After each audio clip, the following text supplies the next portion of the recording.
오늘 여러분들한테 제가 가져오는 것들은 여러분들이 그냥 일반적인 듣는 얘기하고는 좀 다른 얘기들이 많아요. 그래서 첫 번째, 제가 혹시 여러분 이것까지는 제 영상이 안 나왔었죠? 나왔어요? 아, 그러면 굳이 할 필요가 없네요. 예, 기본적으로 여러분 사람들은 믿는 대로 믿어요. 근데 그렇게 믿으면 안 됩니다. 진실을 정확히 봐야 되고요.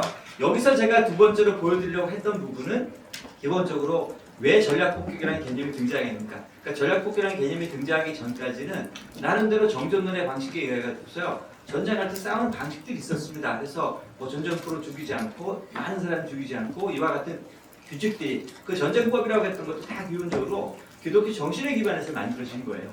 근데 그런 것들이 있었는데 갑자기 19세기쯤 들어서서부터는 이 민족주의가 들어오기 시작하면서 이 사람이 전쟁에서 이 전쟁이 쉽게 끝나지 않게 되니까 이와 같은 전략폭격이라는 개념이 만들어졌다. 논리는 이해되시죠? 네. 이와 같으면 들판에 싸움 붙었는데 이제는 들판에서 붙어 전쟁이 끝나지 않으니까 결국 사람들이 전쟁을 결정하니까 시민들이 전쟁을 결정하니까 그 사람들의 마음에 충격과 공포를 주자라고 하는 그 아이디어가 나왔었고 그 아이디어의 맨 끝이 핵무기입니다. 그리고 핵무기라는 것은 핵뭐 폭발력을 가지고 있는 무기 체계를 사람들한테 떨어뜨림을 통해서 두 가지 목적인 거죠. 큰 심리적 충격을 준다. 그 다음에 경제 생산 능력을 없애버린다. 그 두 가지 목적을 달성하기 위해서 인간이 이와 같은 끔찍한 무기를 만들어내게 됐던 거죠. 그리고 이거는 여러분 이 나가사키와 그 히로시마를 보면서 두 도시에 있었던 사람들한테 실제 핵무기가 떨어졌을 때 어떤 심리적 충격이 발생했는가를 측정하기 위해 가지고서 여러분 놀랍게도 이게 그 스파이들이 전쟁 중에 한 일이에요.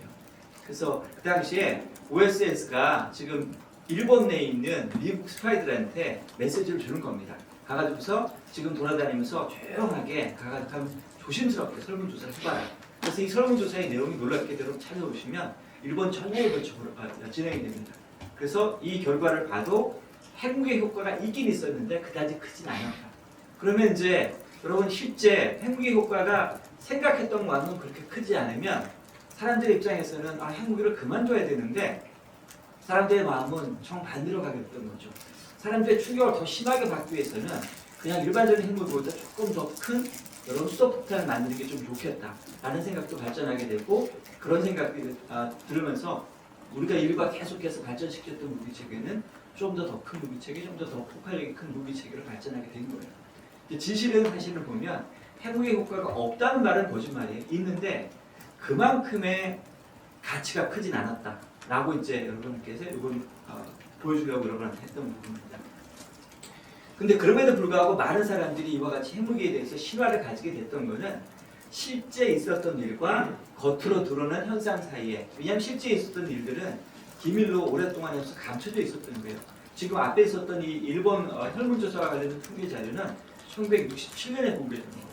근데 1945년에 인류가 경험했던 것은 핵무기 두 발을 떨어뜨리고 난 이후에 일본 왕이 항복하는 모습이에요. 이 항복할 때 분명히 이 정확한 명분이 여기 보시면 그 핵무기를 언급하지 않았죠. 여기 이제 이렇게 말했죠. 뭐라고 말했냐면 새롭고 가장 무시무시한 무기. 이게 핵무기예요. 그러니까 이 핵무기 때문에 내가 전쟁을 그만둘 수밖에 없다고 하는 것들을 겉으로 표현하는 거예요. 자, 그러면 사람들의 입장에서는 실제 일본 내에서 무슨 일이 있었는지를 모르는 상태에서 믿게 되는 것은 진짜 일본의 핵무기 때문에 항복했구나. 그럼 우리가 핵무기를 가지게 된다면 이제 모든 전쟁에서 이길 수 있고 사람들한테 위협도 할 수 있고 그렇게 이제 생각이 잘못 바뀌는 거죠.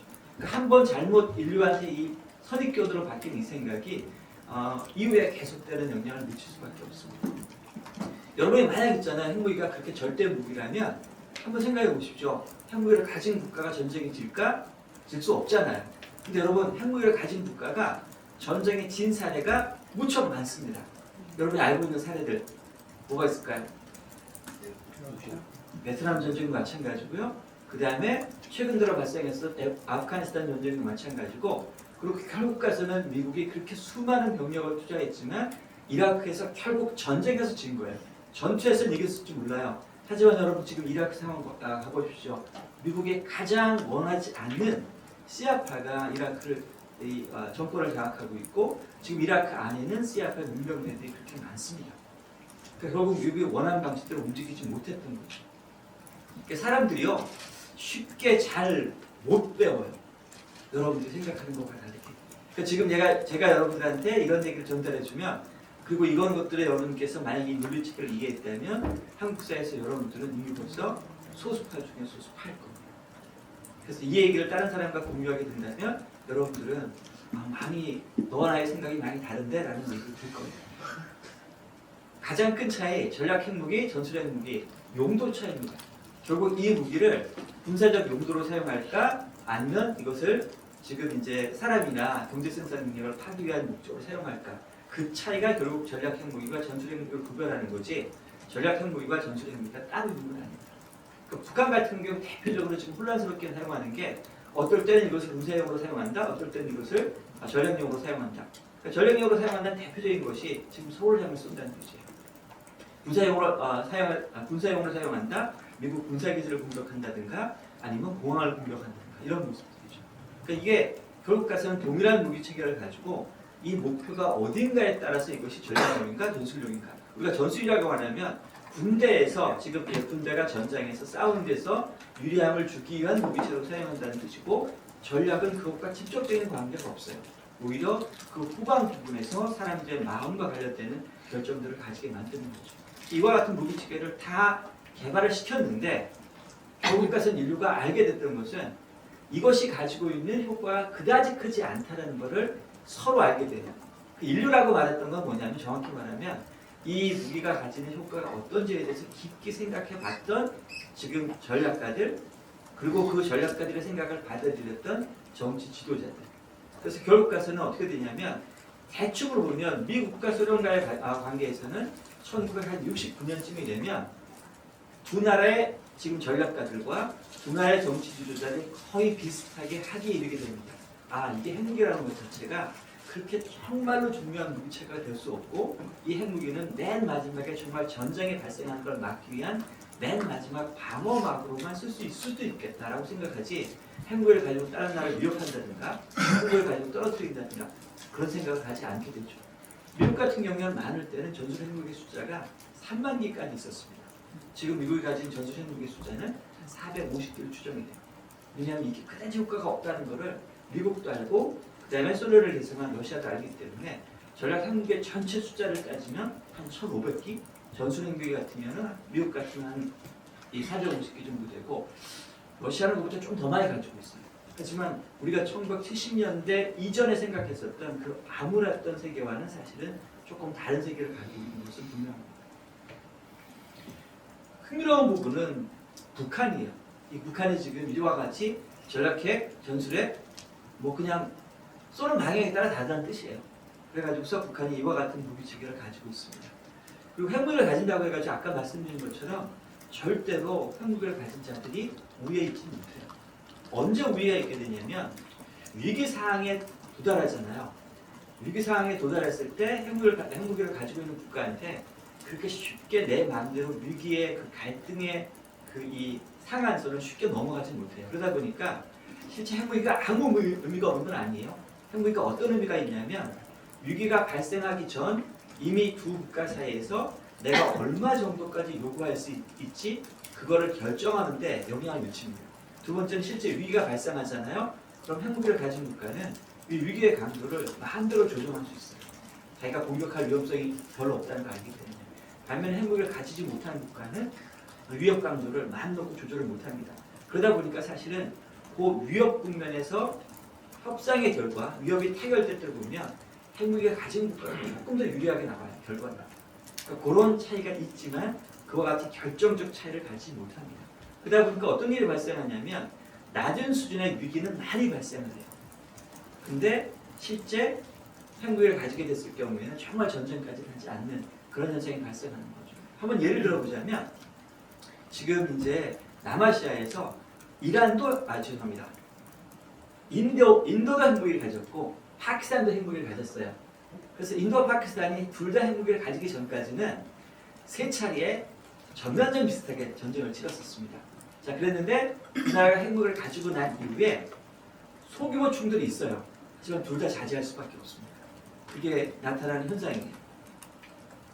그래서 이와 같이 핵탄두의 숫자가 이렇게 양쪽 다 줄어들었다고 하는 걸 보여주는 거고요. 심지어 이 핵무기가 가지는 역설은 남북한 관계에서도 적용이 됩니다. 그러니까 북한이 핵무기를 가지고 난 이후에 위협의 그 빈도수는 숫자는 올라갔어요. 자, 그랬는데 실제 정말 위기가 발생을 했을 때 누가 결국 굴복을 했는가? 여러분 2013년 때 여러분 몇 살인지 모르겠어요. 그때 엄청나게 위험했었거든요. 그때도 북한이 최종으로 굴복합니다. 2015년에도 북한이 최종적으로 굴복하고, 근데 2017년에는 양쪽 다 그냥 어떻게 결론이 난지 모르게 그냥 끝난 그런 상황이라고 보시면 돼요. 그래서 보시면 핵무기를 가졌다고 해가지고서 항상 우위를 취하게 되는 건 아닌 그런 상황입니다. 지금 북한과 관련돼 가지고서 올해 북한이 핵 위협을 한 적이 있었나요? 여러분 뉴스로 들은 적이 있다. 올해 없어요.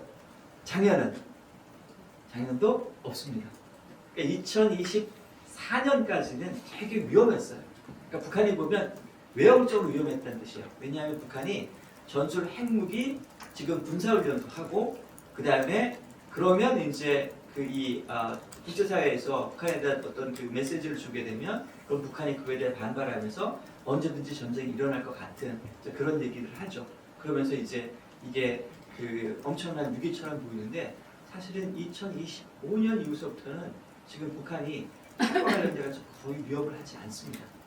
왜 위협을 하지 않는가? 여러분 이렇게 생각해 보십시오. 북한의 핵무기가 한 25개쯤 있다. 그럼 여러분 생각하시기에 이 25개밖에 없는 핵무기를 가지게 되면 어떤 걱정을 할까요? 이게 엄청나게 중요한 자산이잖아요. 근데 이 25개가 먼저 선제 공격을 당하게 해서 다 사라진다면 나는 핵무기를 쓸 기회조차도 없을 거예요. 맞죠? 그러니까 약한 국가는 있잖아요. 핵전력이 약한 국가는 뭐라 그러냐면 항상 이 핵무기를 내가 먼저 쓸 수 있어라고 얘기해요. 이렇게 말하는 거죠. 네가 뭔가 위협적인 상황을 취하게 된다면 내가 핵 공격을 받고, 그러니까 상대방이 나를 공격하고 내가 두 번 남겨진 핵 능력을 가지고 상대방을 공격할 능력 자체가 없기 때문에 그때 항상 하는 말이 뭐냐면 네가 날 조금만 건드리기만 하면 나는 먼저 핵을 쓸 거야. 이 얘기를 하게 되는 거죠. 그럼 그 얘기를 듣는 사람 입장에서는 엄청나게 두려울 수밖에 없어요. 안 그렇겠어요? 제가 건드리기만 하면 핵무기를 쓴데 또 이상한 국가야. 되게 두려운 마음이 들죠. 자, 근데 흥미로운 것은 여러분 왜 2024년 하반기서부터 북한이 핵 위협을 안 하게 됐을까요? 핵 위협을 안 하게 됐던 부분은 제가 봤을 때는 요거입니다. 요거예요. 지금 북한이, 이건 여러분한테 설명하지 않았던 부분입니다. 그 취약성의 골짜기라고 말을 해요. 지금 여러분 핵무기 한 개를 가지고 있어요. 매우 중요합니다. 이거 쉽게 공격받을 수 있어요. 그잖아요. 그러니까 핵무기를 가지고 나서부터 초기 몇 년간이 가장 위험한 시기예요. 그 국가 입장에서. 왜냐면 그렇기 때문에 그 국가 입장에서는 아까 말한 것처럼 니 나 건드리기만 하면 나 핵무기 쓸 거야. 이렇게 나서는 거죠. 자, 그런데 핵무기의 숫자가 충분히 많아지고, 두 번째 핵무기를 자기가 지킬 수 있는 능력이 많아진다고 생각하면 우리가 이걸 조금 더 복잡한 얘기를 말하면 Second Strike Capability라고 해요. 2차 타격력. 2차 타격력은 뭐냐면 내가 먼저 공격을 받고 나서도, 내가 1차 공격을, 상대방의 1차 공격을 받고 나서도 남아있는 능력으로 상대방을 감내할 수 없는 고통을 줄 수 있는 능력을 가지면 우리가 Second Strike Capability를 가졌다고 생각이 들어요. 그러니까 이 Second Strike Capability를 가지기 위해서는 핵탄두 숫자가 많아야 되고요. 두 번째, 핵탄두를 공격당하지 않는 지점에 감출 수 있는 능력이 있어야겠죠. 그럼 핵탄두를 공격당하지 않는 지점에 놓는 가장 좋은 방법이 뭘까요? 지하도 벙커버스로 뚫릴 수 있어요. 조금 더 복잡한 부분이 있어요. 잠수하면 있는 거예요. 북한이 아주 초보적인 수준을 갖췄어요. 그리고 난 후에 요거보다 조금 더 확실한 수단이 있어요. 항상 공중에 뛰어노는 방법이에요. 그래서 전략폭격기를요. 그러니까 지금 전략폭격기를 그러니까 어떻게 했냐면 영국 같은 경우 한번 예를 들어볼게요. 80개의 핵무기를 실은 잠수함이 항상 바다에 떠 있어요. 몰라요. 그래서 잠수함이 교체할 때는 두 잠수함이 교체를 대충 하는구나라고 살짝 정보가 드러나는데, 하나는 바닷속에 들어가면 3개월 동안 바닷속으로 나오지 않습니다. 그러다가 3개월 동안 여러분 잠수함에 사람이 있으면 약간 사람이 미쳐가요. 자, 그러면 이제 어떻게 되냐면 그 잠수함이 지금 미국의 노폭 항구로 항구로 갑니다. 그러면 지금 영국 쪽으로부터 또 다른 이 잠수함이 그 근처에 와 있어요. 그 근처에서 먼저 온 잠수함이 먼저 미국으로부터 핵무기 80개를 타짜 받아가지고 바닷속에 들어갑니다. 그러면 영국의 잠수함이 이제 핵무기 80개를 미국한테 주고 그 다음에 본국으로 돌아가요. 그래서 한 2달간 이 병사들한테 이제 휴식을 주게 만드는 거죠. 그러니까 그래서 한 80개의 핵무기를 항상 바닷속에 숨겨놓고 있는 게 현재 영국의 시스템이에요. 북한 같은 경우는 그 정도 능력이 안 돼요. 근데 만약 유사시가 발생을 한다면 아주 소규모의 핵무기를 우리가 추정해 본다면 한 8개 정도를 실은 잠수함을 지금 바닷속에 집어넣고 한 며칠 동안 한 2주는 최소한 작전을 할 수 있어요. 그러니까 그와 같은 능력을 갖추고 있죠. 그 다음에 조금 더 발전이 되면 북한은 여기까지 도달을 못하게 될 텐데 전략폭격기를 몇 대를 항상 공중에 실어놓게 만들고 그 전략폭격기에다가 핵무기를 탑재해 놓고 그러면 전략폭격기는 잡기가 너무 힘듭니다.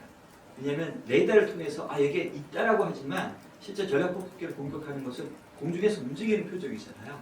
잡기가 무척이나 어렵습니다. 그러니까 그렇게 된다면 우리가 거의 세컨스트라이크 캡abili티를 간단히 말하는데 북한은 지금 핵 한 대 숫자를 요거는 올해 그 트럼프 대통령이 북한이 핵무기 45개 가졌어라고 말했어요. 그러면 아마 그 정도 맞을 거예요. 저도 이거 좀 추산을 하는데 아마 2022년쯤에는 한 25개 정도를 추산하는데 그 기간에 걸쳐서 한 4년 동안에 걸쳐가지고서 한 20개 정도를 좀 더 많이 갖춘 것 같습니다. 그러니까 이 정도까지만 되면 아주 초보적으로 이 45개 핵무기를 우리가 현장 공격을 한다고 해가지고서 100% 무력한다고 하는 그런 보장은 없어요. 그러니까 그런 보장이 없는 상황에서 북한이 핵의 다른 사람들이 보기에는 이해할 수 없는 핵 방아쇠라고 하는 시스템을 가지고 있습니다. 핵 방아쇠 핵심이 뭐냐면 이거예요. 김정은이 죽어도 죽은 다음에 핵무기 발사권을 지금 부대장한테 위임을 한 상태예요. 우리가 민주적인 국가에서는 이게 상상하기 되게 어려운 방식이에요. 왜냐하면 핵무기 발사권을 최고 지도자가 아니라 어떤 최고 지도자가 사라진 상황에 직접 부대장한테 준다고 하는 것은 이건 되게 상상하기 힘든 상황이거든요. 근데 북한은 인위적으로 이걸 만들어놨어요. 그래서 인위적으로 내가 죽게 되면 자동적으로 발사해. 전쟁하겠다는 뜻이 아니에요. 그 말 무슨 뜻이냐면 나 죽이려고 오지 말라는 뜻이에요. 그러니까 그게 이제 여러분 약자는 항상 이와 같이 핵무기를 낮은 조건에도 자동적으로 쓸 수밖에 없어 라고 말함을 통해서 상대방으로 하여금 아예 공격 자체를 못하게 만드는 거죠. 다시 영국 같은 걸 한번 돌아가 보게 되면 최악의 상황을 한번 생각해 보세요. 지금 영국이 러시아로부터 핵 공격을 받았어요. 그래서 러시아가 지금 완전히 영국이 아무것도 없는 정말 전멸 상황이 됐어요. 자, 그러면 그 전멸 상황에서 영국이 선택할 수 있는 방법이 뭐냐면 그 지금 잠수함 숨어 있잖아요. 그 잠수함이 바닷속으로 들어가기 전에 영국 수상으로부터 지시를 받습니다. 그런 상황이 발생했을 경우에 너의 선택은 어떤 수상 같으면은 그 영국이 완전 망했다고 하는 신호는 뭐냐면 BBC 방송이 24시간 들리지 않는다. 그럼 영국 망했다고 생각하라는 거예요. 자, 그러면 이제 그런 상황이 발생하면 그 잠수함 함장이 선택지를 줘요. 어떨 때는 명령을 내리기도 하고 어떤 수상은 그러면 남은 이 핵무기 80기를 사전에 입력된 좌표를 향해 발사해라. 러시아 쪽에 발사해라.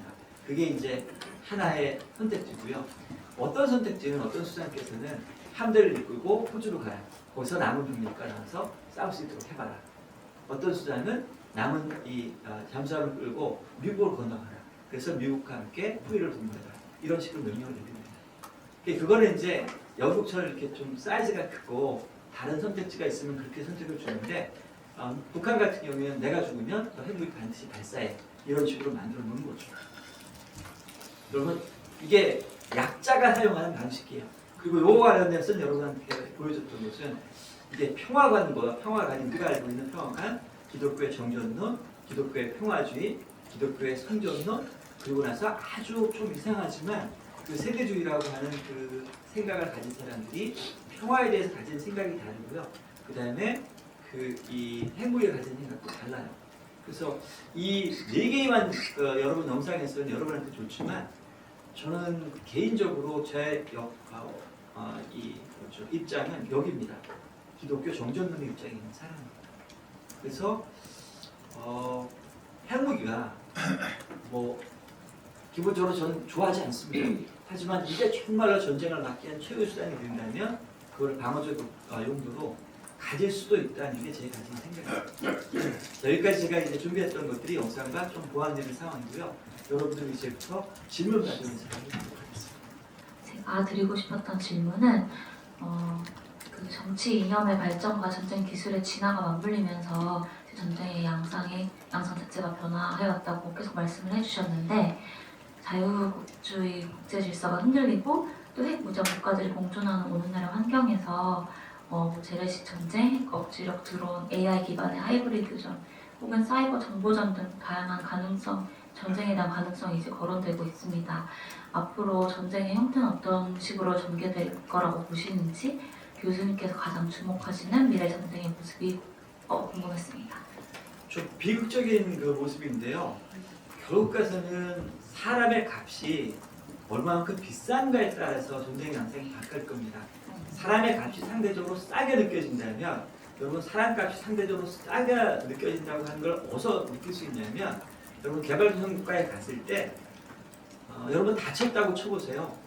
그때 여러분이 받을 수 있는 보상이라고 생각하시면 돼요. 그게 한국과 같지가 않아요.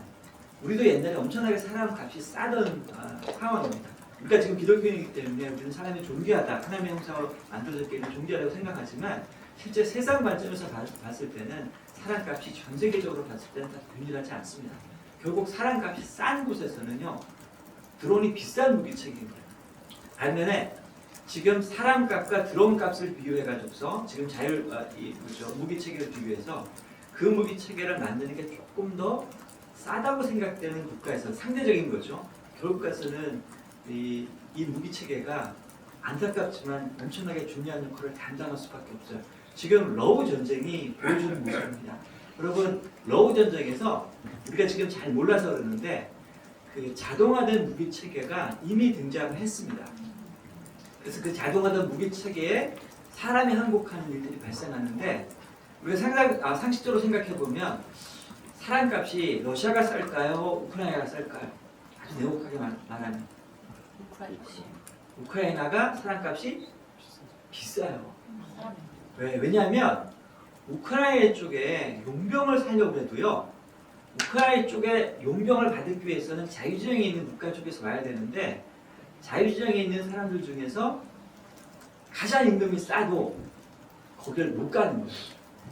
그 반면에 이쪽 러시아 쪽에서는 지금 이제 그 권위주의 진영 내에서 엄청나게 못 사는 국가들에서 많은 사람들이 여기 용병으로 오게 됩니다. 그러다 보니까 결국 사람값의 차이라고 했던 부분에 따라 가지고서 지금 이 우크라이나 쪽에서는 사실상 거기서 소위 말하는 중급 정도의 기술 능력을 가진 그리고 자동화된 무기체계가 거기서부터 지금 획기적으로 발전이 됐어요.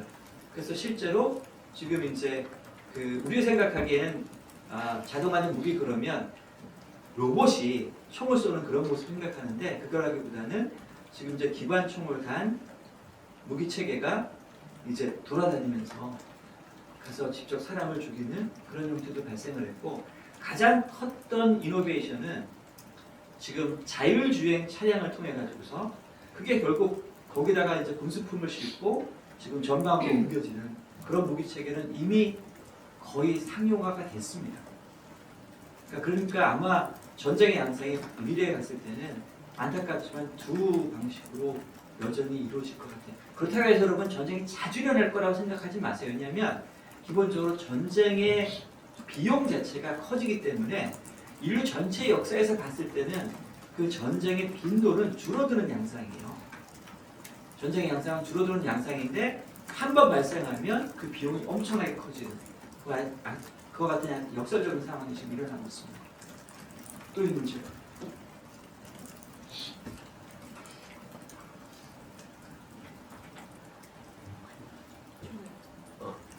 교수님 먼저 사전 강의 주신 거 너무 잘 들었고 오늘 또 교수님을 이렇게 뵈면서 에너지를 많이 느끼게 되는데 여기서 강의에 관련된 질문을 떠나서 교수님 개인적으로 드리고 싶은 질문이 있는데 어떻게 하면 교수님처럼 자신의 일을 하면서 이렇게 열정적일 수 있고 아직까지도 되게 저는 엄청 젊으시다고 느꼈습니다. 강의를 통해서 어떤 게 그 마음의 근원인지 어떤 동기로 이렇게 하시는지 그것이 궁금합니다.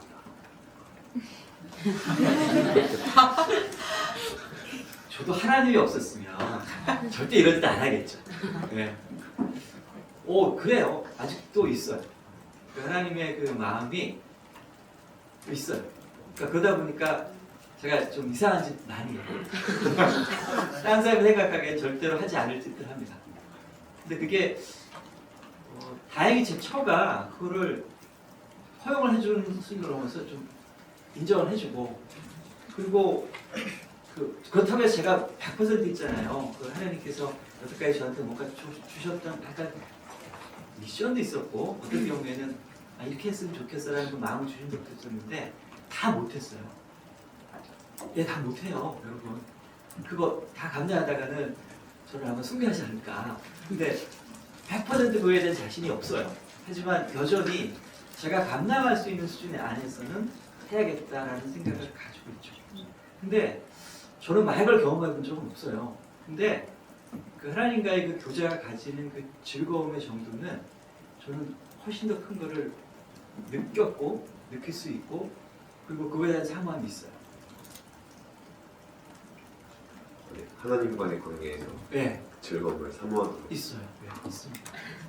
감사합니다. 논문을 통해서 교수님 논문 몇 편 본 적이 있었는데 많이 되게 반갑습니다. 제가 좀 질문 드리고 싶은 부분은 이제 안보 딜레마와 이제 그리스도인으로서의 사명과 관련된 부분입니다. 제가 또 생각을 했던 부분은 이제 우리가 말하는 안보 딜레마라는 명제가 옳다면 그래서 우리의 안보를 증진하는 것이 인접 국가의 안보를 위협하는 꼴이 된다면 우리가 그리스도인으로서 우리의 이웃이라고 하는 것이 같은 민족과 이제 같은 언어나 그런 같은 문화를 공유하는 그런 가상의 공동체만으로 국한되지는 않을 것인데 그렇다면 우리가 우리의 개인적인 이익을 위해서 대한민국이라는 그런 가상의 존재에 대한 이익을 위해서 우리 안보를 증진하고 인접국가의 안보를 위협하는 것이 옳은지 아니면 또 민족의식을 해체하는 그런 극단적인 수단을 가는 게 맞는지 그 고견을 여쭙고 싶습니다. 우선 여러분 이 전체 코호트를 위해 가지고서 안보 모순이 먼저 설명해 드릴게요. 무슨 일인지 모르지만 지금 상대 국가가 뭔지 모르지만 이상한 짓을 벌이는 것 같아. 그래서 내가 안보 위협을 느껴서 그래서 나의 안보를 지키기 위해서 내가 군비를 증강하거나 외국의 동맹을 맺어요. 근데 나의 이 행동은 지금 상대방을 자극할 의도가 전혀 없었는데 상대방이 보면서 제가 갑자기 군비를 들였네? 무슨 동맹을 데려왔네? 나의 안보가 위협이구나. 그러면 나도 그거에 대해서 대응을 하겠구나. 상대방이 또 그 대응을 하는 거예요. 그 상대방의 그 대응을 보면서 이게 나도 또 안보 위협을 느끼는 거예요. 그게 지금 안보 모순이라는 뜻입니다. 그래서 나의 안보를 증진시키려고 하는 그 노력이 나의 안보를 증진시키기보다는 오히려 국가 간의 관계를 악화시킨다. 이게 이제 안보 모순이거든요. 사람의 마음속에서 이 안보 모순에 반대되는 행제가 있어요. 그건 바로 뭐냐면 억지 이론이라고 말해요. 이렇게 말합니다. 내가 강력한 군대를 가지면 내가 상대방한테 보복할 능력을 가지기 때문에 상대방이 나를 공격하지 못할 거예요. 그래서 지금 국제정치학계에서는 억지 이론과 지금 그 안보 딜레마라고 말하는 그 두 가지가 큰 축에서 경쟁하고 있어요. 근데 이거는 둘 다 사람의 마음과 관련되어 있는 부분이에요. 그러니까 실제 여러분 제가 설문조사를 해봤거든요. 한국인들의 마음속에서 억지론을 믿으세요? 아니면 안보 모순이 일어날 것 같아요? 남북한 관계에서 해보면 60대 40으로 40이 안보 모순이 일어날 걸 걱정해요. 60이 억지론이 있습니다. 여러분들 마음속에도 지금 이 수업을 듣고 있는 분들도요. 둘 다 마음이 그러다 보면 상대방은 잘할 것 같은데 아니야 나 그러면 버틸 수 있을 것 같은데 여러분 달라질 것 같아요. 이 상황을 기본 전제한 상황에서 지금 그 질문은 우리는 항상 양자택일에 학교에서는 그렇게 배워요. 왜냐하면 학교에서는 이념형을 가르치기 때문에 그렇습니다. 학교에서는 논리를 설명하고 선생님께서는 분석력을 가지기 위해서 이념형 형태로 그와 같이 가르칠 수밖에 없어요. 그런데 실제 세상에서는 여러분 그 이념형은 이념형으로 존재해요. 실제 세계에서는 둘이 결합될 수가 있습니다. 예를 하나 들어보도록 하겠습니다. 서독 독일의 외교정책입니다. 자, 서독 독일이 러시아, 소련으로부터 공격당한 것을 두려워했기 때문에 결국 가서 미국과 동맹을 맺고 나토에 가입하고 그리고 서독에는 지금도 핵무기가 있어요. 미국의 핵무기가 있습니다. 자 그러면 서독에다 핵무기를 갖다 놨다? 그러면 당연히 소련이 반발하겠죠. 전쟁 위험성이 높아질 수도 있어요. 근데 이렇게 생각할 수도 있죠. 우리가 핵무기를 갖다 놨으니까, 누가 핵무기를 갖다 놨으니까 지금 소련이 보복 공격을 두기 위해서 쉽게 공격하지 못할 거야. 억지 이론과 지금 안보 무술이 두 가지가 동시에 발생할 수 있겠죠. 요 현실 세계에서 서독의 선택은 바로 뭐냐면 핵무기를 미국의 핵무기를 소련 땅에 서독 땅에다 갖다 놓는 그 동시에 여러분 이미 배웠어요. 서독이 어떤 정책 취했다 여러분 배우셨어요? 1960년대, 50년대부터 크게 서독이 어떤 정책 취했다 크게 여러분 다 배웠어요 벌써. 크게 여러분 맞췄어요 벌써. 좀 더 크게 얘기해요. 예? 동방정책이라고 바로 소련과 관계 정상을 하고 그런 노력을 해요. 그 두 가지가 동시에 가야 되는 거예요. 현실 세계에서. 그래서 안보 무술이 일어난다, 그냥 억지론이 일어난다. 그거는 기본적으로 논리체계에 있는 거고요. 우리가 현실적으로 살아가는 세상은 이 두 가지가 섞여 있는 세상이에요. 그렇기 때문에 우리는 어쩔 경우에는 이 섞여 있는 해법 중에 가장 최적의 조합을 만들어 가야 되는 거예요. 그러면 사실은 문제는 해결될 수 있는 거예요. 답이 됐어요?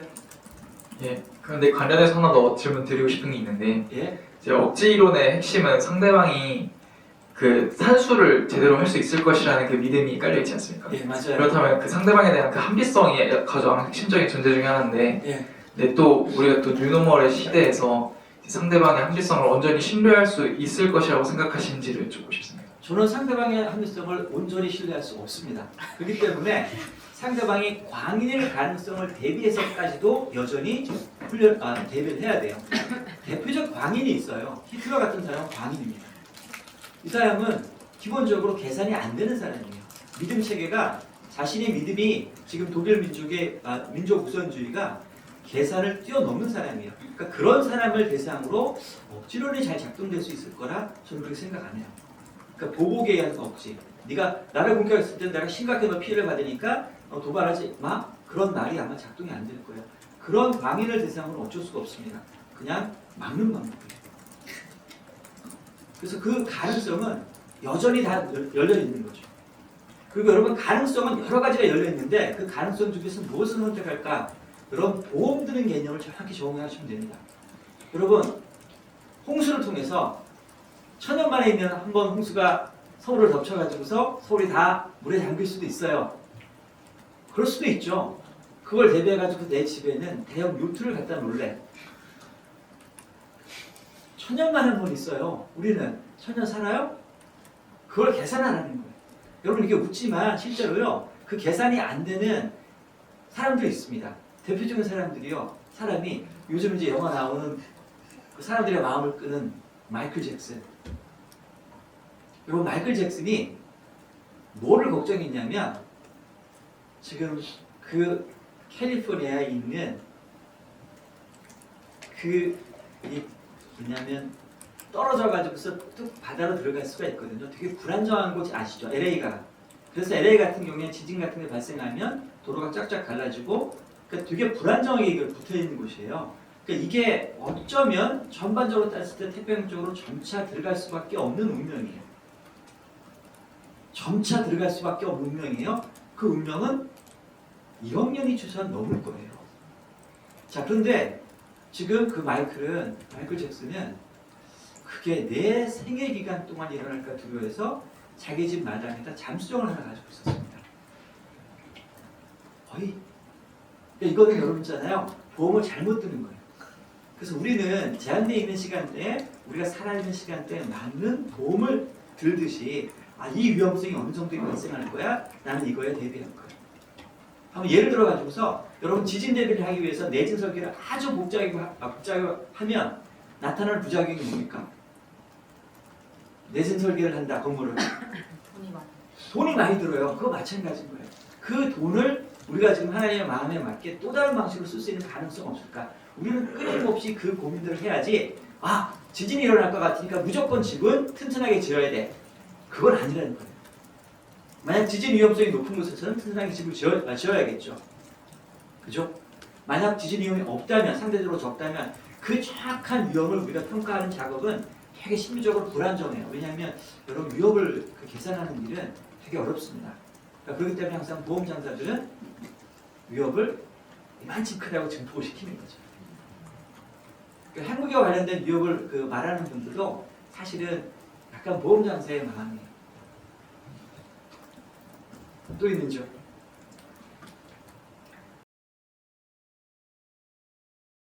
강의 굉장히 재밌게 들었고 새로운 핵에 대한 관점에서 너무 즐거웠습니다. 그 질문 드리고 싶은 거는 제 핵에 대해서 이제 새로운 이야기를 듣다 보니까 좀 핵이 되게 위험하다라고 느끼고 있는 거에 대해서 이제 계속 부딪히는 면이 있었습니다. 강의를 들으면서.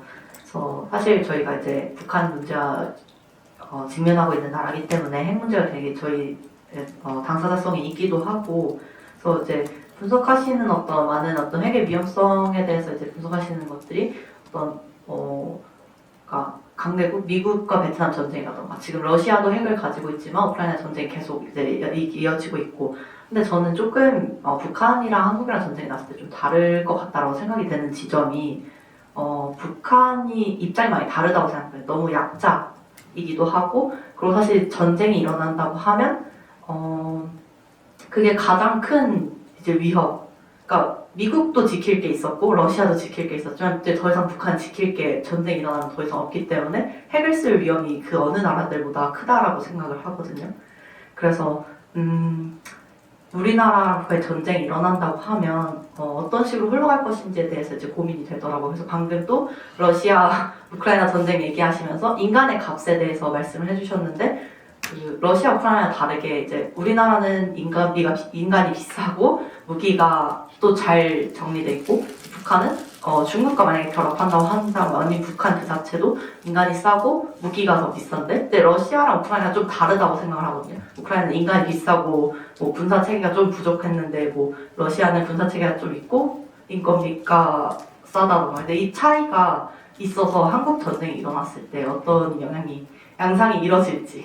이거는 사실은 아주 극단적인 상황이고, 이것까지 여러분 지금 20살의 나이에서 고민을 해야 될까를 별로 안 해도 될 것 같아요. 근데 그럼에도 불구하고 만약 여러분한테 저 같은 사람 하죠. 그리고 그걸 가지고 이 전략 만든 사람들한테 얘기를 하는데, 북한은 핵무기를 쓸 수도 있어요. 전제 조건이 있어요. 두 가지 조건은 핵무기 쓸 겁니다. 저는 그렇게 말을 해요. 계속해서. 첫 번째, 북한의 참수작전이 실패했을 경우에 북한은 핵무기를 쓸 위험성이 매우 큽니다.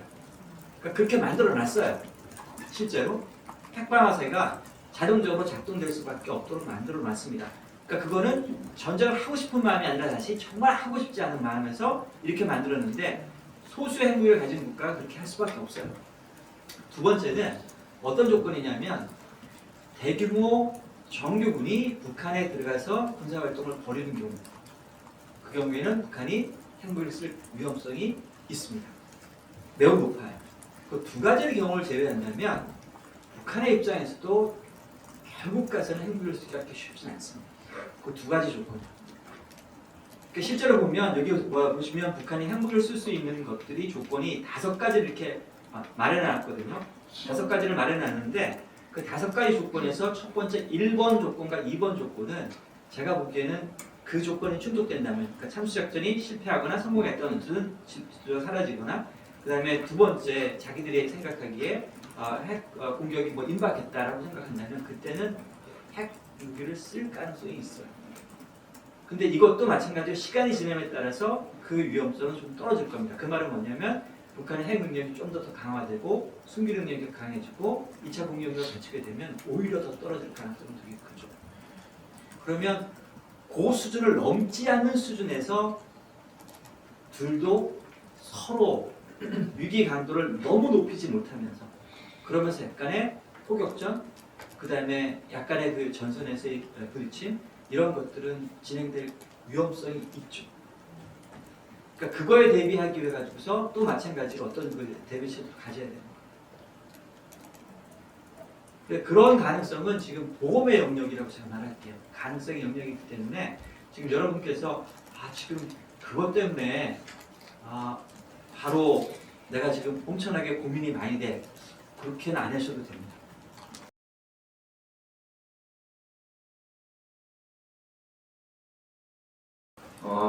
우선은 저도 강의 잘 들었고 특히나 그 일본 그 제2차 세계대전 일본 항복 관련해서 교수님 말씀하신 게 굉장히 흥미롭고 재밌어가지고 잘 들었습니다.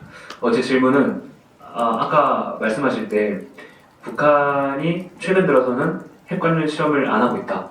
그래서 그런 제가 들으면서 느끼기에는 그럼 북한이 이제 핵에 대한 어떤 위협이나 이런 걸 안 하려는 그런 뉘앙스로 말씀하신 걸 저는 들었는데 사실 올해에도 그렇고 저희가 요즘에는 사실 막 언론에서 크게 막 관심을 갖거나 하진 않지만 올해도 계속해서 단거리 탄도미사일 실험을 계속해서 하고 있는데 여기서 분명 핵탄두를 실을 수 있지 않습니까?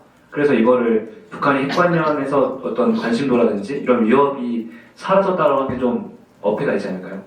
자, 이제 그 단거리 미사일이 어떤 우리가 탄두를 탑재할 수 있는가는 기술적인 측면을 봐야 돼요. 여러분, 단거리 미사일이 추진력이 셉니까? 안 세요. 상대적으로 봤을 때. 그러면 큰 탄두를 탑재할 수 있어요? 탑재를 잘 못합니다. 그죠? 자, 그렇기 때문에 현재 사용하고 있는 그 단거리 탄두 미사일은 북한이 지금 기술력의 한계가 있어요.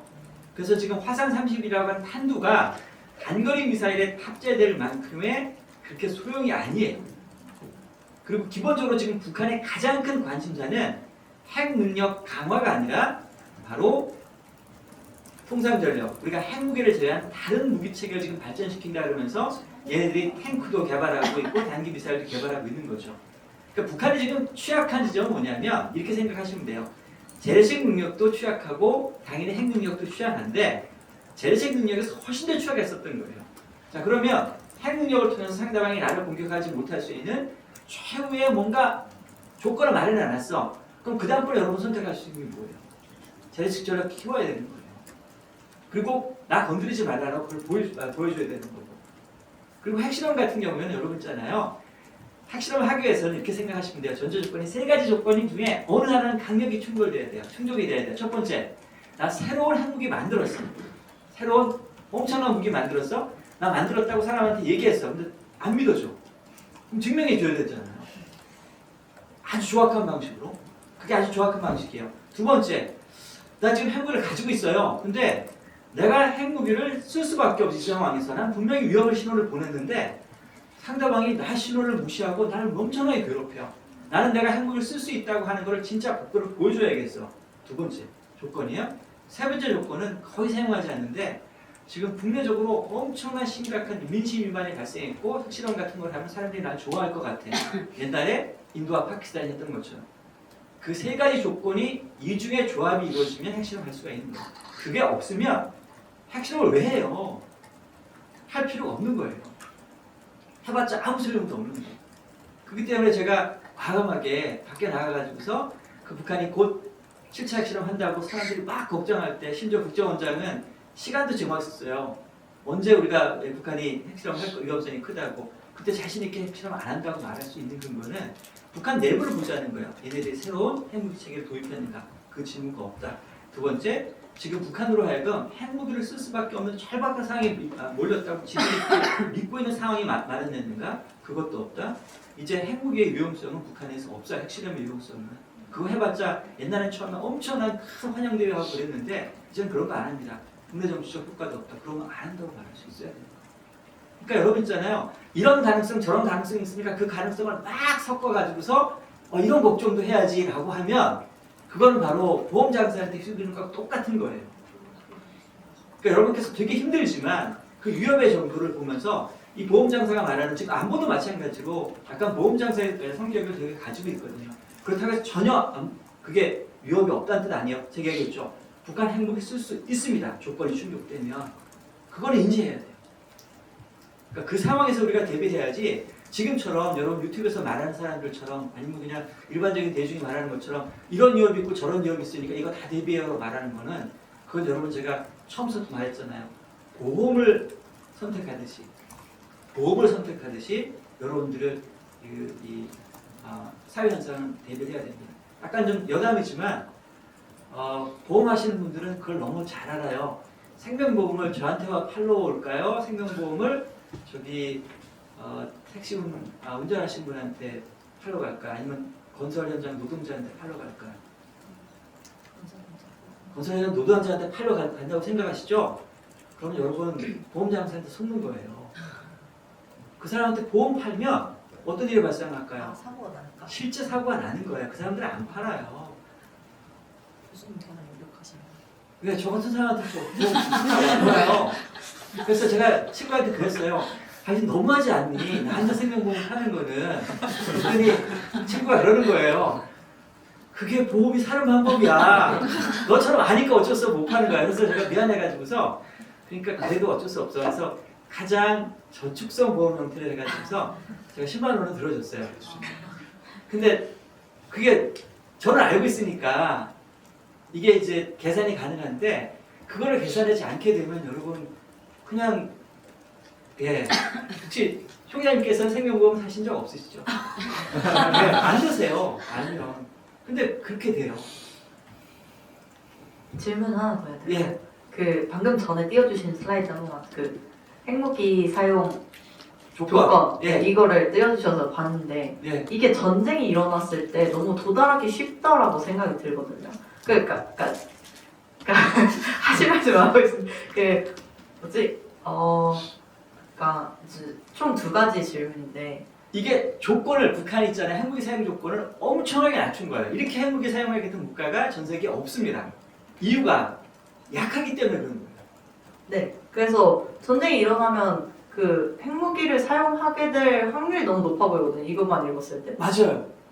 그리고 핵무기를 제외하고 재래식 전력으로만 북한과 한국 비교했을 때 네. 저희 나라가 좀 압도적일 거라고 생각을 하거든요. 네, 맞아요. 그렇기 때문에 북한이 더 핵에 대한 어떤 이걸 쥐고 있어야 된다. 이거를 사용하게 되는 위험이 훨씬 더 높다고 생각을 하고. 그게 기본적으로 그 위협이 있어야지만 전쟁이 일어나지 않는 거예요.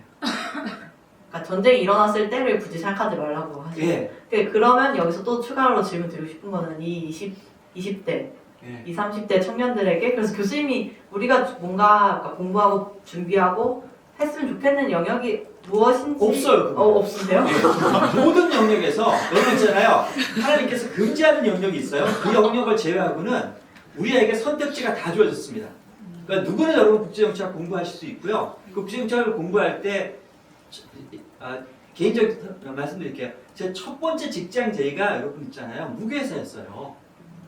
그 박사과정 있을 때 첫 번째 직장 제의가 미국에 있는 그 거대 군수회사의 무교회사였습니다. 저는 제가 국제정치학을 돈 벌려고 하는 생각은 없었어요. 그렇기 때문에 그거는 이제 없어진 거예요. 그 길을 안 가면 되는 거예요. 그러니까 여러분 있잖아요. 한 영역 자체가 이거 하나님께서 완전히 금지하는 게 있고 이게 하나님께서 완전히 기뻐하시는 영역이 있을 거라고 그리고 내가 그 가장 기뻐하는 영역을 찾아가겠다고 20대가 고민을 해요. 그러지 마세요. 물론 여러분께서 했잖아요. 하나님께서 어느 날 갑자기 여러분한테 직접 차가 오셔가지고서 나는 네가 이걸 했으면 좋겠어라고 주실 수도 있어요. 제가 아는 하나님은 그런 분은 아니셨어요. 대부분 어느 수련을 마치고 나면 그제서 이제 네가 이런 걸 했으면 좋겠어라고 해주셨지. 지금 다윗처럼 12살 때 공준아 나는 네가 세계적인 국제정치학자로서 나의 마음을 품는 국제정치학자가 되고 싶어. 그렇게 나타나신 적은 없으세요. 그렇게 안 하시는 것 같아요. 근데 흥미로웠던 지점은 어느 수련이 거치고 난 맨 마지막 지점에 그제서 뭔가를 보여주셨지. 지금 여러분들이 20대가 고민하는 것처럼 가장 최적의 길이 뭔가 하나님의 시선에서는 그게 없을 수 있어요. 여러분한테 이미 선택지를 주어졌고 그 선택지 안에서 어떻게 그걸 구현시킬 수가 가지고 고민하는 거지. 여러분 지금 잘못된 저는 자신 있게 말해요. 제가 여태까지 만났던 하나님은 절대로 어느 한 길한테 네 가라라고 하시는 분은 아니셨습니다. 근데 예외가 있을 수는 있다는 건 제가 인정합니다. 하나님이 나타나 그렇게 말씀하시면 따르세요.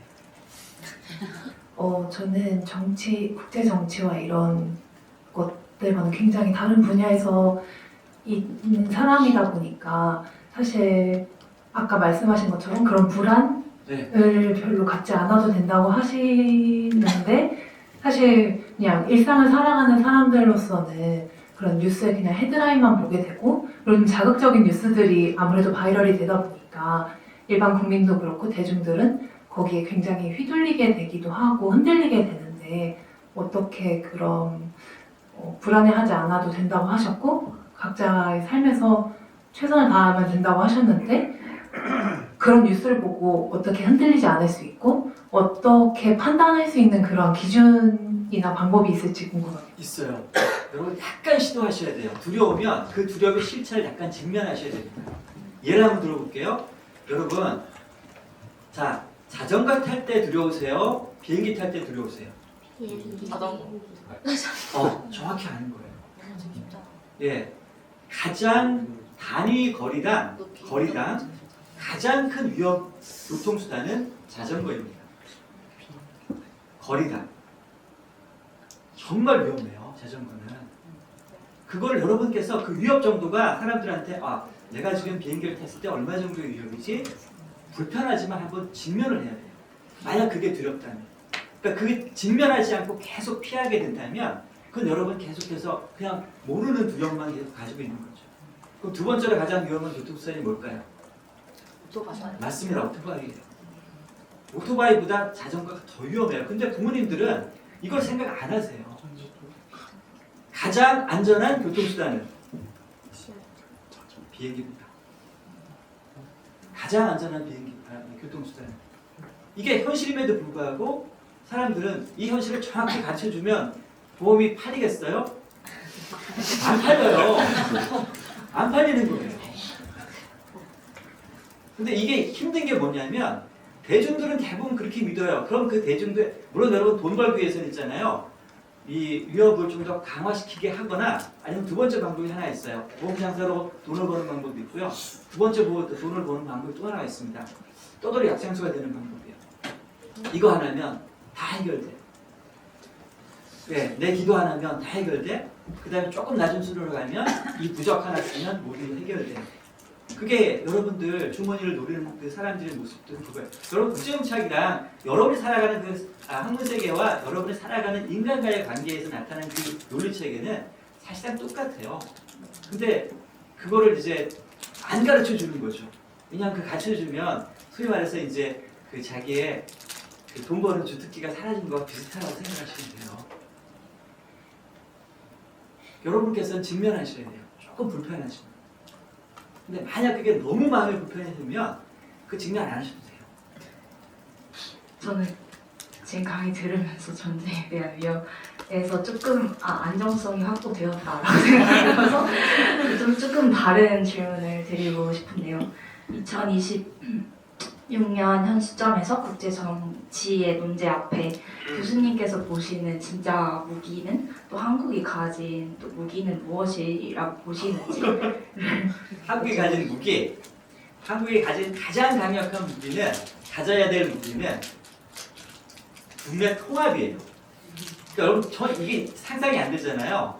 그게 뭐냐면 이제 조금씩 우리가 이제 인류가 배워가는 과정이에요. 과거에는 점령을 하잖아요. 약한 나라를 점령하잖아요. 그러면 어쩔 수 없이 그냥 살아가요. 자, 그런데 이제 인류는 19세기 이후부터 민족주의를 받아들이게 된 거예요. 선한 외국인이 없어요. 자, 그렇기 때문에 우리가 전투에서는 이길 수 있는데 장기적으로 안정적으로 점령할 수 있는 그 점령에 드는 그 비용은 기하급수적으로 늘어났습니다. 전쟁에서는 이길 수 있어요. 하지만 전쟁이 지난 후에, 전쟁을 이긴 후에, 전투를 이긴 후에 긴 통제를 하기에 필요한 그 비용은 기하급수적으로 늘어나는 거예요. 대표적인 예가 지금 2차 걸프 전쟁이에요. 2차 걸프 전쟁에서 전투는 미국이 이겼잖아요. 그래서 이라크에 사담 후세인 정권을 없애버렸고 그곳에 가서 주권을 잠시 일시 정지시킨 후에 우리가 미국에 만드는 그 질서를 만드는 것처럼 보였죠. 근데 10년이 지나고 나고 20년이 지나니까 결국 가서 미국은 거기서 손들고 빠져나오잖아요. 아프가니스탄 전쟁도 마찬가지예요. 원하는 정권을 없애버릴 수도 있어요. 하지만 통치는 힘든 거예요. 이게 무슨 뜻이냐? 이제부터 여러분께서 꼭 생각해야 될 부분이 뭐냐면 우리가 이렇게 말해요. 우리 주위에 있는 나라들이 너무 강하다. 맞아요. 우리처럼 죄송하지만 재수 없는 나라가 별로 없어요. 이렇게 옆에 강한 국가가 있어요. 근데 강한 국가가 있어도요. 그 강한 국가가 결국 전쟁에 이길 수 있어요. 하지만 여기를 점령했을 때 드는 비용이 너무 든다고 생각하면 굳이 전쟁을 못해요. 2차 대전 때 그렇게 살아갔던 나라들이 있어요. 2차 대전 때 여러분 있잖아요. 그 서유에 있는 국가들이 중립을 선포하지 않았기 때문에 독일로부터 공격당하지 않았습니다. 중립을 선포했기 때문에 그죠. 중립을 선포하지 않았기 때문에 독일로부터 공격당하지 않았어요. 중립을 선포했으면 공격당했습니다. 하지만 중립을 선포했는데 공격당하지 않은 국가들이 몇 국가가 있어요. 스위스, 스웨덴 이런 나라들이죠. 그런 나라들 공통점이 있습니다. 스위스 같은 경우 이렇게 말했어요. 예, 너희들 들어올 수 있어. 그러면 우리는 대도시를 버리고 알프스로 올라갈 거야.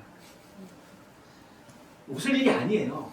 그러니까 그게 갖춰지게 되면 그러니까 그 한 공동체 내에서 우리라는 생각이 가지게 되고 그 공동체가 사람들이 살기 좋고 아름답다고 느끼는 그 순간서부터 그때부터는 사실 여기 공격하기 너무 어려워지는 세상이 된 거예요. 그러니까 그거에 대한 생각들이 있어야 돼요. 한국이 지금 이 부분에서 약간의 지금 약점들을 보여요. 이 국내적으로 봤을 때는 굳이 싸우지 말아야 될 일을 가지고서 지금 싸우는 게 좀 있어요. 그게 한국 사회를 보면서 가지는 큰 걱정 중에 하나이지 외부 때문에 이게 지금 한국 사회가 매우 위험하다?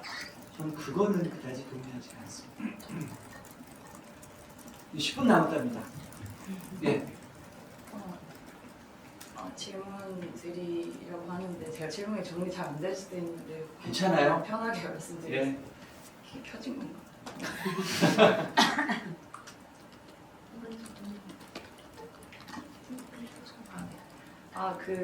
이렇게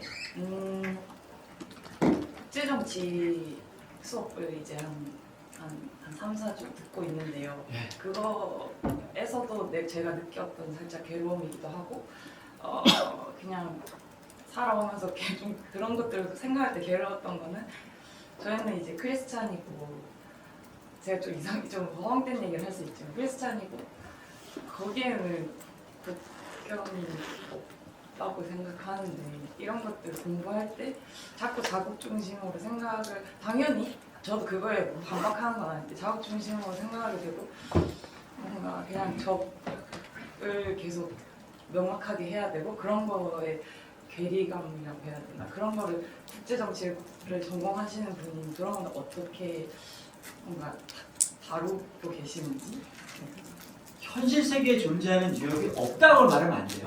하지만 그걸 넘을 수 있는 그 하나님의 마음은 여전히 여러분 가지고 있어야 됩니다. 그러니까 그게 뭐냐면 지금 나를 향해서 직접 총이 나가고 있어요. 총을 쏘는 집단이 있다고 칩시다. 그를 향해서 내가 막는 것까지는 그거는 지금 여기서 보시면 정당 전쟁의 영역 안에 들어가는 거예요. 여기 보면 잠깐만 가볼게요. 여러분 이게 제가 가지고 있는 믿음 책이에요. 여기 보면 기독교 정전론입니다. 여기 보면 국가가 가진 무력 자체가 기독교 평화주의 입장에서는 무척 불편하죠. 우리가 지금 여러분 요거는 기독교 평화주의의 관점에서 많이 배웠을 거예요. 그러니까 기독교는 평화의 이 종교다.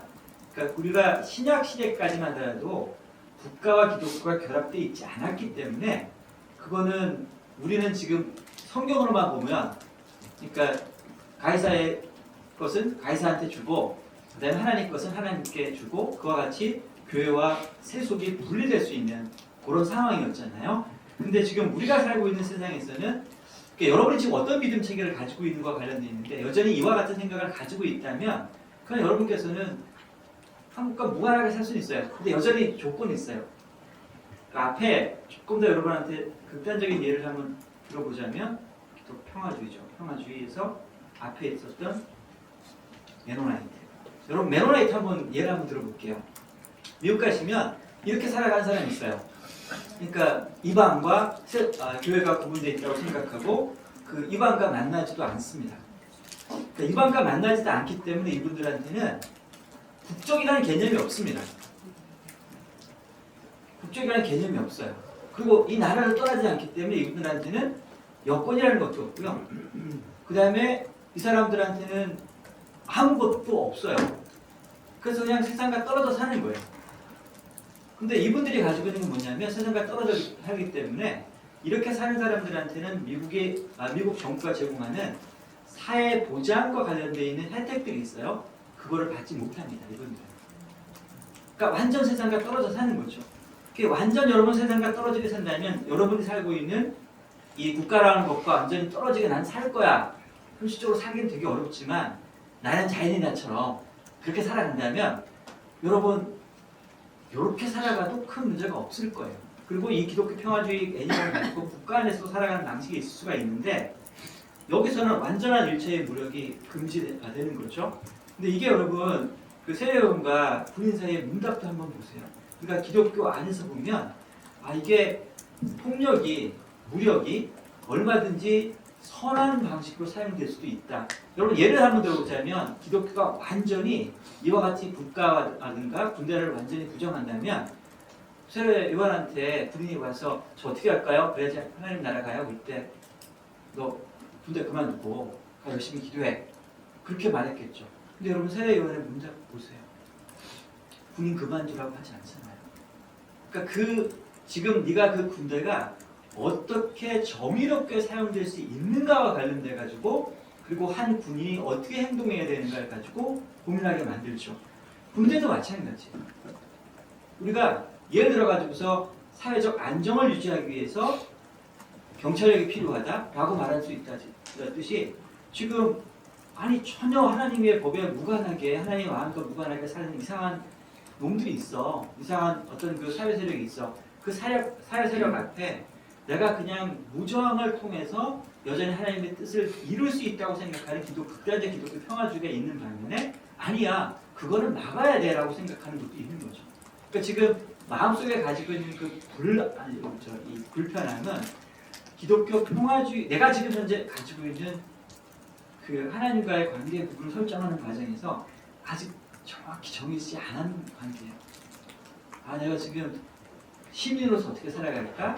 하나님의 자녀로서 어떻게 살아가야 될까? 그거에 대한 이 조합 지점을 지금 찾아가는 과정이에요. 제가 답을 100% 줄 수는 없어요. 찾아가시면 돼요. 제가 알고 있는 한 사례는 여러분 영화로 하나 나온 사람인데 이 사람들 일부는 집총을 거부해요. 총은 기본적으로 하나님의 뜻에는 맞지 않는다. 하지만 나는 공동체 이론이기 때문에 전쟁에 참전해요. 그래가지고서 병사들 후송하는 그런 역할을 담당하는 아주 되게 유명한 이 영화도 있습니다. 혹시 여러분 찾아서 한번 보세요. 그게 한 개인이 내가 하나님과 관계 속에서 나는 이런 사람이야. 그 다음에 현재 내가 이 세상에 살아가는 모습은 나는 이 지점이야라는 것을 찾아가서 최적 지점이 그래서 내가 군대가 부르니까 가긴 가는데 총은 들 수 없어. 하지만 내가 부상병을 치료하고 다른 사람을 치료하는 그 군인의 역할을 담당할 거야. 그러면서 그분이 미국 이 군에서 받을 수 있는 최고 훈장을 받아요. 그러니까 그런 가능성이 있는 거예요. 지금 찾아가는 과정이니까 아직 100% 답이 지금 없다고 너무 스트레스 받지 마세요. 거의 지금 끝나가는 것 같죠? 하지만 여전히 질문하고 싶은 분들이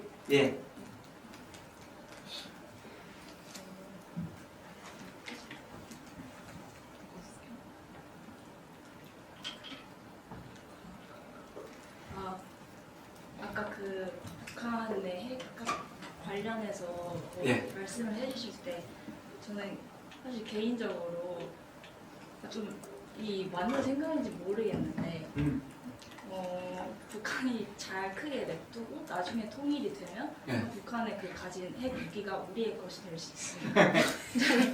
좋은 거 아닐까 이렇게 생각이 들어서 근데 이게 안보의 관점에서 맞는 생각인지 그렇지만 그거는 그다지 효용성이 없습니다. 왜냐하면 북한이 가진 핵은 굳이 우리가 가지지 않아도 잘 지킬 수 있으면 우리 가질 필요 없어요. 그죠? 두 번째, 북한이 가진 핵이 큰 문제가 있어요. 안정성에서 매우 취약해요. 왜 취약하냐면 여러분 핵무기 정도를 가지려면 무주전 정도를 쌓으려면 전체 지금 이 합금을 만드는 능력서부터 모든 능력이 아주 골고루 잘 발전이 돼야 돼요. 그러면 우리가 30년 가도 되는 이 무기 체계를 만들 수 있어요. 그러니까 미국 같은 나라나 소련 같은 러시아 같은 나라는 핵무기를 한 대 만들었을 때 핵무기의 생명 주기가 지금 50년까지 가요. 그만큼의 안정성 있게 만들 수 있거든요. 근데 북한 같은 나라의 특징이 있어요. 목표 하나밖에 없잖아요. 자, 핵무기를 만들기 위해서 모든 에너지가 다 집어넣는데 어떨 때는 이 학공을 만드는 능력이 떨어질 수도 있고 어떨 때는 습기의 방습 능력이 떨어질 수도 있고 그러다 보니까 이 무기체계의 수명이 되게 짧고요. 이게 지금 실제로 작동되는지 여부가 되게 걱정스러워요. 그러니까 그 무기체계는 미안하지만 우리한테 처치 불가능한 얘기지 그 기술적으로 따졌을 때 지금 한국에 있는 일부 아주 극단적인 민족주의자들이 통일하면 그 핵무기를 누릴 거야 라고 생각하시는 그 생각은 이거는 말이 안 되는 얘기예요. 말이 안 돼요. 그런 생각은 굳이 그런 사람과 논쟁하지 마세요. 그리고 그런 사람과 뭐 아주 이제 사랑을 사는 사람이면 제가 했던 말을 그렇게 좀 전해주세요. 그러니까 그런 믿음 체계를 가지게 됐을 때는 사실 논쟁이 조금 어려워요. 그러니까 대화가 사실. 그럼에도 불구하고 여러분 사랑하는 마음이 있으면 잘 설득해 주세요.